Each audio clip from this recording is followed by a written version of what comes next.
Ne tɔgɔ Dr Boulaye Keita, conseil technique ministère min ɲɛsinnen bɛ Mali tunkarankew ma ani farafinna kelenya sababu kama n'o ye ministère des Maliens établis à l'extérieur et de l'intégration africaine. Kɛnɛ dɔ de bɛ sigi sini n'a bɛ fɔ ma ko états généraux de la migration et de concertation avec les Maliens de l'extérieur. O ye kɛnɛ min ye kɛnɛ min sigira Mali tunkarankew tɔgɔ la pour que k'a dɔn tunkarankew jɔyɔrɔ ye fɛn jumɛn jamana kɔnɔ bi o jɔyɔrɔ bɛ se ka sinsin ka taa ɲɛ cogo jumɛn ɲɛfɛ en même temps gɛlɛya minnu bɛ tunkarankew kan o gɛlɛyaw ka dɔ fɔ o la ani ka fɛɛrɛw tigɛ gɛlɛya ninnu bɛ se ka ban cogoya min na. Baara min bɛna kɛ sini an ye jateminɛ minnu kɛ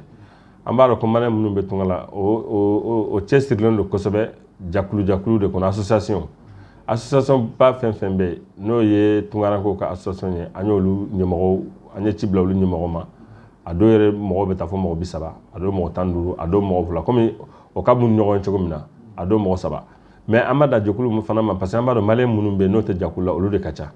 donc an y'a lajɛ dɔw fana bɛ o mɔgɔ ninnu na minnu cɛsirilen don jamana kow la a dɔw ye kalankɛlabaw dɔ ye ne jateminɛ komi Jola Bagayogo ale professeur ye ka bɔ fɔ université dɔ bɛ Amérique ale bɛ baara kɛ yen de ani dɔ bɔra Faransi fana dɔ bɔra fo Canada fana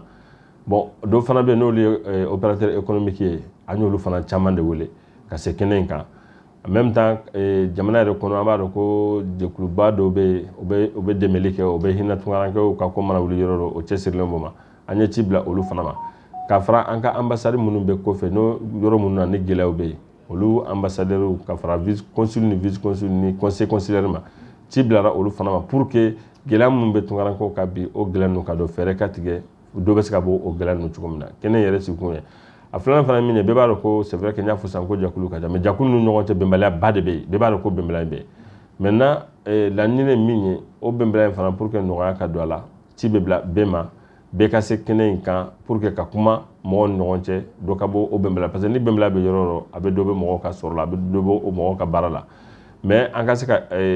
espace dɔ sigi n'an b'a fɔ o ma ko cadre de concertation ni bɛɛ bɛ k'o cadre kɔnɔ ni gɛlɛya fɛn fɛn nana n'a bɛ se ka fɔ o kuma fɔlɔ ka ban nɔgɔya la ni min tɛna kɛ ni gɛlɛya bɛrɛ ye nin baara min filɛ nin ye an ye mɔgɔ caman wele mɔgɔ fɛn fɛn ka baara bɛ se ka ɲɛsin tunkarankew ma ani aw yɛrɛ fana kunnafoni dilaw ci bilara aw fana ma pour que a bɛ se k'an dɛmɛ ka information jɔnjɔn di mɔgɔw ma a cadre kɔnɔna na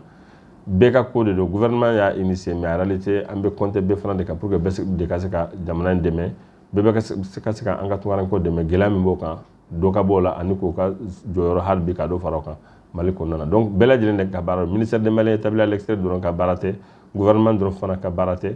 partenaires dɔrɔn ka baara tɛ an bɛɛ lajɛlen ka ɲɔgɔn sɔrɔ CCB la sini ni Ala yɛrɛ na pour que ka nin baara in daminɛ fo samedi don mise en place bɛ ban ka bɛn 9h donc déjà 8h30 mɔgɔw ka se kɛnɛ kan quoi.